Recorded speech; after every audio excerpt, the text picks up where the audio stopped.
मड़ियाहू कोतवाली क्षेत्र के नद्दी रामपुर गांव में भौजाई द्वारा जमीन हड़पने से मना करने पर दबंग दुशासन रूपी देवर ने भौजाई का बाल पकड़कर घर के अंदर से घसीटते हुए पड़ोसियों के सामने लाकर उसका वर्चस्व कायम करने के लिए दौड़ा दौड़ा कर पीटा। पिटाई के दौरान भौजाई कई बार निर्वस्त्र भी होती रही। इसके बावजूद भी देवर का दिल बिल्कुल नहीं पसीजा। भौजाई का नाबालिग बच्चा अपनी मां की जान बचाने के लिए पुकारता रहा, लेकिन देवर भौजाई को निर्वस्त्र कर दौड़ा दौड़ा कर पीटता रहा। पुलिस ने शिकायत के बाद मुकदमा कायम तो किया, लेकिन कोई ठोस कार्रवाई अभी तक नहीं किया। पिटाई का वीडियो क्षेत्र में तेजी से वायरल होने से लोगों को महाभारत काल की द्रौपदी के साथ हुई घटना याद आ गई। नदी रामपुर गांव के बस्ती यादव में प्रभा शंकर यादव, गौरी शंकर यादव एवं दया शंकर तीन भाई रहते हैं। दया शंकर रोजी रोटी के सिलसिले में मुंबई के भिवंडी में काम करता है। घर पर उनकी बीवी सितारा देवी अपने 10 वर्षीय के बच्चे के साथ खुशी के साथ रहती है। बीते 1 माह से बंटवारे से मिली दया शंकर की जमीन को हड़पने के लिए प्रभा शंकर और गौरी शंकर बुरी नीयत रखे हुए थे। बुधवार की दोपहर प्रभा शंकर और गौरी शंकर उसकी जमीन पर जबरदस्ती शौचालय का निर्माण कराना शुरू किए तो सितारा देवी ने मना किया, जिसके बाद देवर गौरी शंकर और जेठ प्रभा शंकर के बीच कहासुनी होने लगी। आरोप है कि दबंग देवर गौरी शंकर ने सितारा देवी को अपनी पत्नी को ललकारने पर मारने के लिए झुका। तभी सितारा देवी घर से भागी तो उसको मारकर गिरा दिया। इसके बाद उसके सिर के बाल को पकड़कर घसीटते हुए पड़ोसियों के सामने लाया और जैसे मर्जी आया वैसे सितारा देवी के आधे घंटे तक पिटाई करता रहा।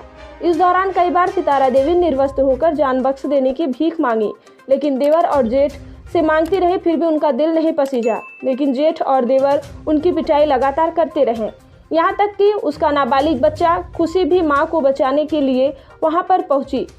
देवर गौरी शंकर ने उसके छाती पर चढ़कर लातों से प्रहार करके मारा है।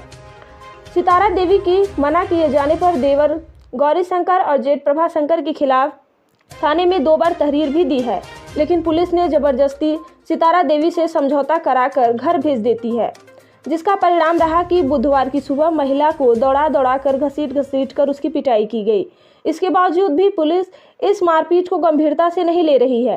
पीड़ित सितारा देवी ने बुधवार को दोपहर थाने में पहुंचकर तारीख दिया तो पुलिस ने एनसीआर दर्ज कर महिला को मेडिकल के लिए कार्रवाई करने का आश्वासन देकर घर भेज दिया। अब सितारा देवी दबंग देवर और जेठ के भय से दहशत में जी रही हैं। मड़ियाहू में इन दिनों पुलिस की लापरवाही के चलते पूरे क्षेत्र में जंगल राज कायम हो गया है। जब से कोतवाल किशोर कुमार चौबे ने कोतवाली का चार्ज संभाला है, आए दिन मारपीट और हत्याओं का सिलसिला निरंतर बढ़ता जा रहा है। अब तक मड़ियाहू कोतवाली क्षेत्र में मारपीट में कई हत्याएं भी हो चुकी हैं। इसके बावजूद पूरी पुलिस गुनाहगारों की तरफ से ही समझौते कराकर उन्हें घर भेज दे रही है, जिसके कारण नदी रामपुर जैसी घटनाओं का वीडियो क्षेत्र में बराबर वायरल हो रहा है। क्या नाम है आपका? सितारा यादव। कौन सा गांव है आपका? रामपुर नदी। आपके ऊपर किसने हमला किया? देवर जटाउत। क्या नाम है उन लोगों का? प्रभा शंकर, गौरी शंकर और सोनी ने मिलकर मरवाई। मिल के मारे हैं? सोनी गौरी शंकर की औरत ने मिलकर मरवाई मुझे। सोनी गौरी शंकर की औरत है? कोई छुड़ाने वाला नहीं था? कोई नहीं बोला, घर पे कोई नहीं था।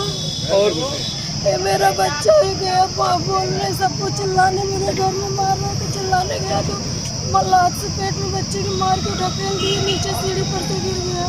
सब लोग मिल के मारे हैं वही? हाँ, 2 लोग मिल के मारे। ठीक।